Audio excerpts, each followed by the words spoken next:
I ever told y'all the story about how Frederick Douglass had to G-check some Karens for talking cash money ish behind his back? No? That's a good story. So the women's suffrage movement was a movement created by YT women in America. They wanted the same rights as men and they wanted to vote.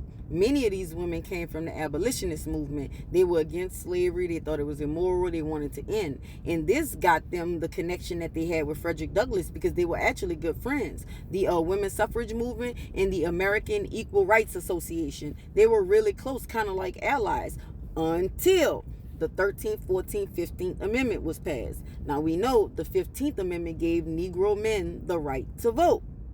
When these women from the women's suffrage movement found out that Negro men were going to have the right to vote before they were going to have the right to vote, the movement split into two. Susan B. Anthony, Elizabeth Stanton, everybody was a porch monkey. You hear me? They went on all kind of racial tirades. They just couldn't stand it. So the Frederick Douglass organization, they threw a conference or something like that, and they invited a lot of these women to come to the conference. Frederick Douglass gave a speech. When I tell you, he got up there and looked dead in Becky's eye and said, "You white women speak of rights.